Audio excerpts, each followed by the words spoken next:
이 사도 바울이 로마서 1장부터 11장까지 교리에 대해서 쭉 설명을 하면서 12장부터는 이제 어떻게 우리가 그걸 실천하고 우리의 삶에 적용하고 살아야 될 것인가, 그거에 대해서 이제 말씀을 하는데, 이 12장의 이 내용을 전체적인 것을 이해를 하려면 12장 1절의 내용이 기초가 되어야 됩니다. 그것이 기준이 되어야 되는 거예요.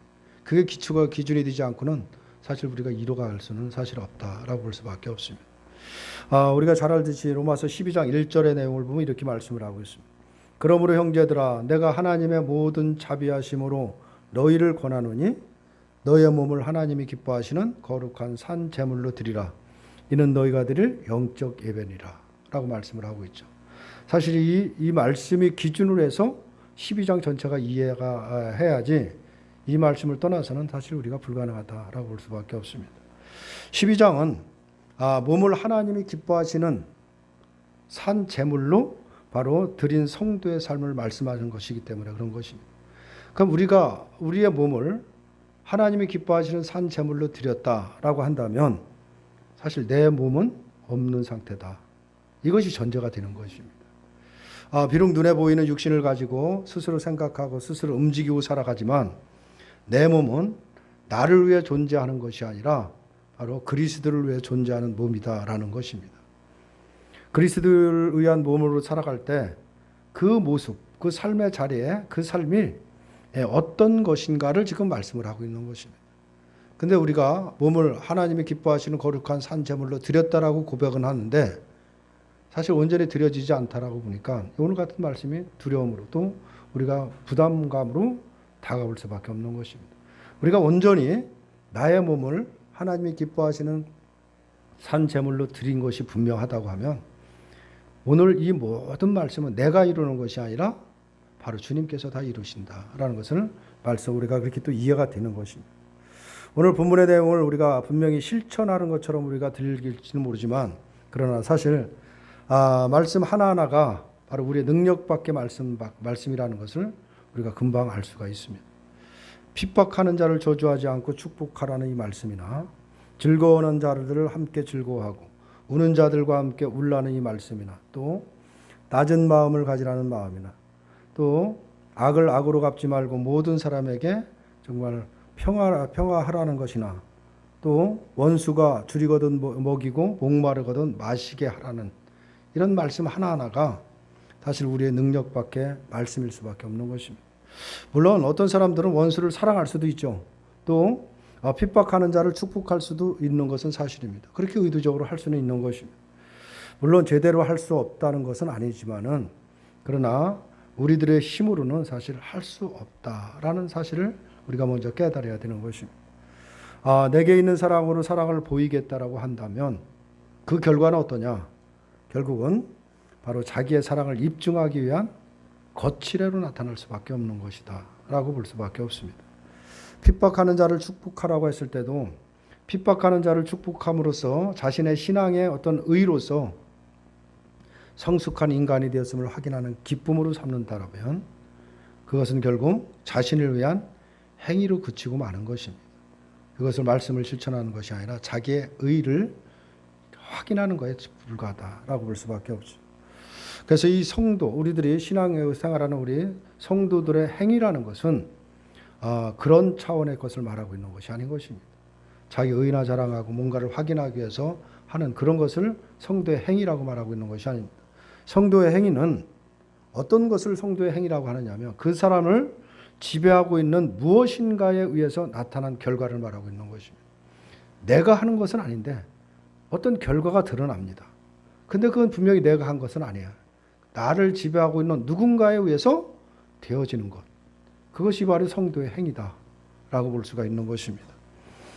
그렇기 때문에 성도는 격가지를 붙들고 애를 쓰는 것이 아니라 진심으로 우리를 성도되게 하는 중심된 것을 우리가 붙잡고 살아야 된다라는 것입니다. 그 그릇이 빛을 발하기 위해서는 사실 빛이 필요한 것이지 그릇 자체가 노력할 필요는 없는 것입니다. 애당초 빛이 없는 그릇은 결코 빛을 발할 수 없기 때문에 그런 것입니다. 따라서 빛이 없는 그릇이 빛을 발하기 위해서는 빛 띄는 것을 담고 있어야 되는 것입니다. 그럴 때 그릇에서 빛이 나는 것이죠. 성도가 그리스도인의 삶을 살아가기 위해서는 그 속에 무엇을 담아야 되냐? 그리스도를 담아야 된다라는 것입니다. 그럴 때 그리스도인의 삶을 살아가는 것입니다. 애당초 그리스도인이 아닌 자가 그리스도인을 증거할 수 있는 그리스도인의 삶을 살아갈 수는 사실 없는 것입니다. 그렇다면 그리스도인이 되기 위한 노력이나 열심이니 이런 것들은 어떤 면에서는 부질없는 것이다 라고 볼 수밖에 없습니다. 그것은 그릇 스스로 빛을 발하려고 애를 쓰는 헛된 욕망이고 열심이라고 말할 수밖에 없는 것입니다. 근데 우리가 그런 모습으로 신앙생활을 하고 있는 것입니다. 내가 뭔가를 이루고 내가 뭔가 열심을 내서 뭔가 만들어 놓으면 또 뭔가를 이루어 놓으면 하나님이 기뻐하실 것 같고 하나님께 영광을 돌릴 것처럼 생각하지만 절대 그렇지 않다라는 사실을 우리가 깨달아야 됩니다. 그릇에 빛이 담겨 있다면 빛 스스로 빛을 발하는 것입니다. 그릇이 발하는 것이 아니라 빛이 스스로 빛을 발하는 것이지 그릇이 발하는 것이 빛을 발하는 것이 아닌 것입니다. 그릇은 단지 빛을 담고 있는 도구로서의 역할을 할 뿐이다라는 사실인 것입니다. 이것이 바로 성도다라는 것을 말씀을 하고 있는 것입니다. 성도란 바로 그리스도를 담는 그릇 스스로 그런 도구로 우리가 사용된다라고 볼 수가 있습니다. 그렇기 때문에 성도의 노력과 실천으로 인해서 그리스도를 증거하라는 것이 아니라 성도와 함께 동행하시는 그리스도로 그리스도 스스로가 자신을 증거하게 된다라고 볼 수가 있는 것입니다. 그것이 성도에게서 행동으로 실천으로 나타나는 것입니다.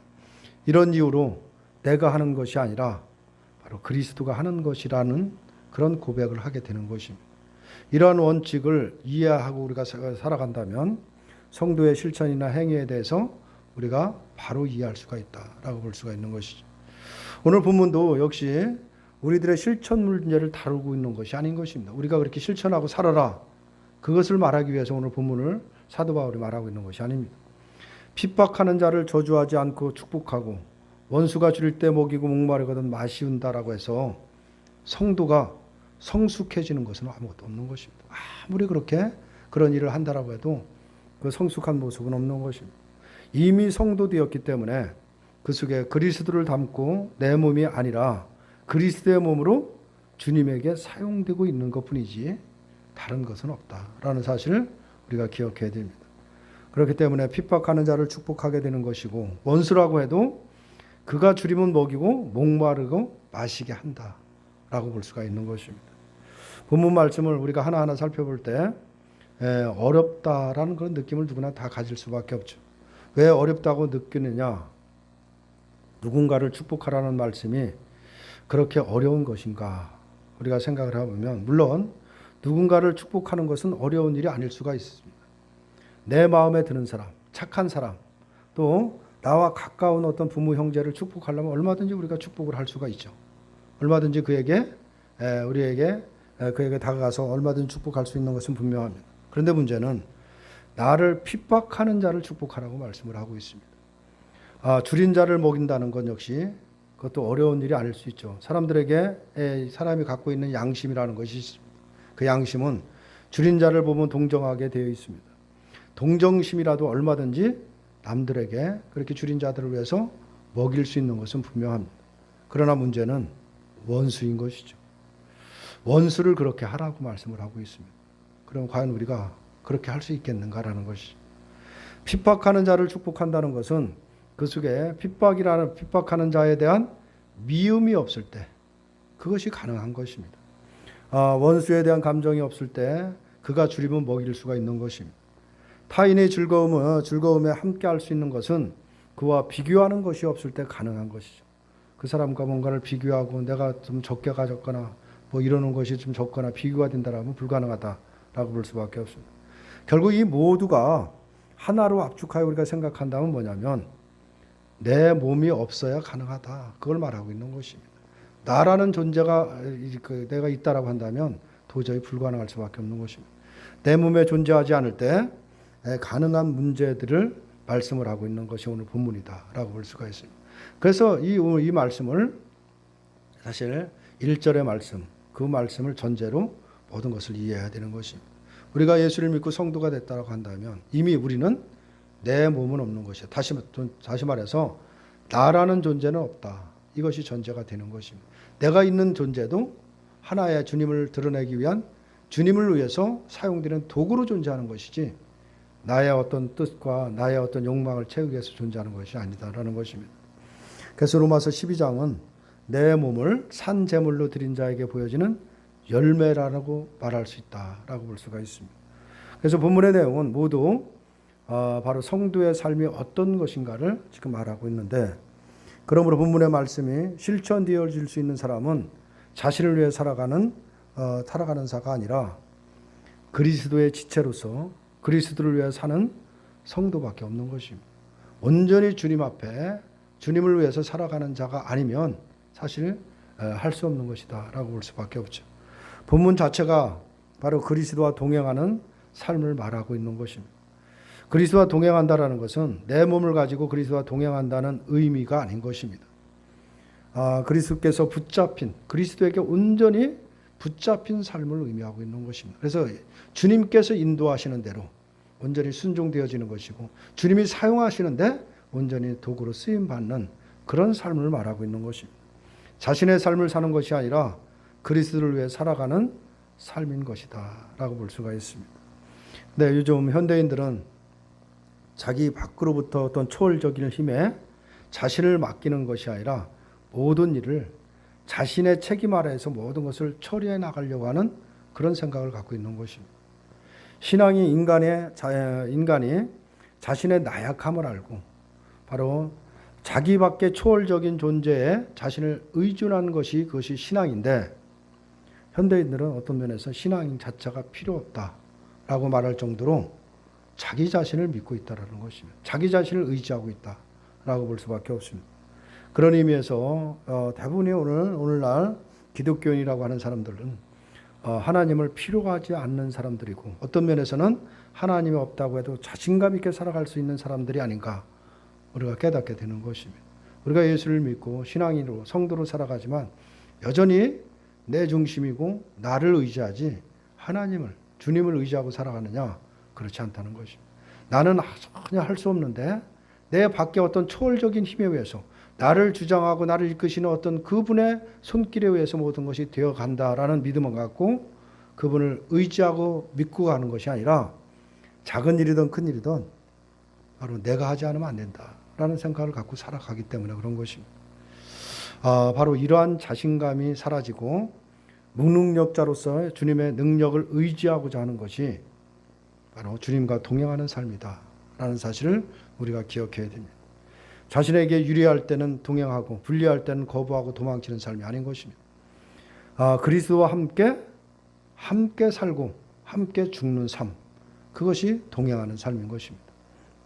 이것이 성도의 중심이 되어 있을 때 그리스도와 함께 죽기를 거부하는 자신에 대해서 항상 나오는 건 뭐냐? 한탄이죠, 한탄.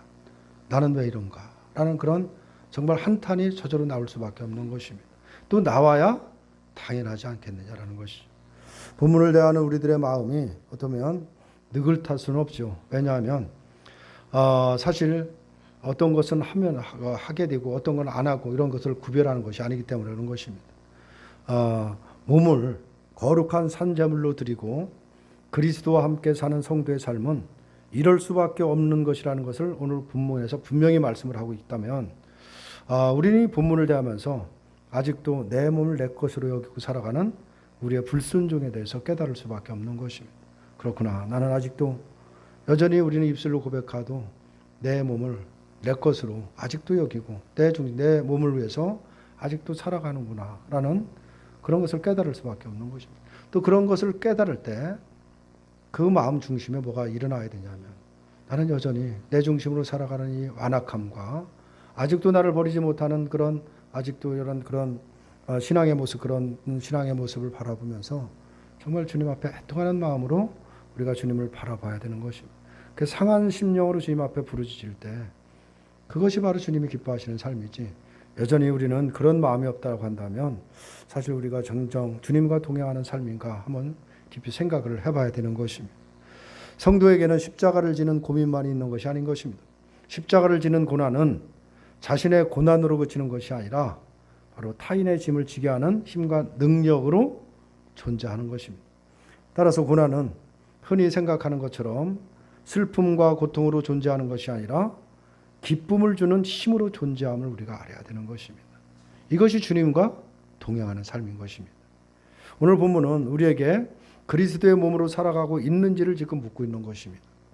그것을 실천하라는 것이 아니라 너는 정말 그 주님과 동행하는 삶을 살고 있느냐라는 것을 한번 묻게 되는 것입니다. 그리스도의 증인으로 사는 삶인지를 한번 묻는 것입니다. 그래서 우리들 주변에 나를 핍박하는 자를 보내시기도 하고 때로는 또 그를 위해서 기도하기도 하시고 때로는 무시하고 욕하는 자, 시기하는 자, 원수 같은 자를 우리에게 보내시기도 하는 것입니다. 이 모두가 바로 우리들을 도구 삼아서 그리스도를 증거하고자 하시는 하나님의 일이다라는 사실을 우리가 깨달아야 됩니다. 그런데 우리는 이러한 하나님의 일에 대해서 왜라는 일을 늘 붙이고 있습니다. 왜 하나님? 왜 이런 일을 나에게 주십니까? 늘 그 왜라고 우리가 늘 말을 하는데 왜라는 말을 할 수가 없는 것입니다. 왜라고 말을 한다는 것 자체가 이미 몸을 그리스도의 것으로 여기지 않는다라고 볼 수밖에 없기 때문에 그런 것입니다. 우리의 몸으로서 증거되는 것이 무엇인가를 우리가 늘 살펴야 된다라는 것이죠. 나 자신을 위해서 늘 살아가고 있는지, 아니면 그리스도를 위해서 우리가 살아가고 있는지, 아니면 그리스도의 온전에 쓰임받는 도구로서 우리가 사용되고 있는지를 늘 살펴야 되는 것입니다. 근데 우리는 여전히 돌아보면 내 중심으로 살아가고 나를 위해 살아가는 것이 우리들의 모습인 것은 분명합니다. 그러면 우리가 깨달아야 될 것이 있죠. 하나님, 나는 분명히 주님 안에서 분명히 성도의 삶을 살아가고 하나님을 나의 아버지로, 예수님을 나의 주님으로 섬기고 살아가는데 나는 왜 이런 모습인가? 나 이런 모양인가? 그런 애통하는 마음을 가지고 그 상한 심령을 가지고 주님 앞에 와야 되는 것, 무릎 꿇어야 되는 것은 당연하다라고 볼 수밖에 없는 것입니다. 그렇게 우리의 신앙을 점검하지 않는다고 하면 우리는 여전히 주님과는 동떨어진 삶을 살아갈 수밖에 없다라는 사실을 우리가 기억해야 됩니다.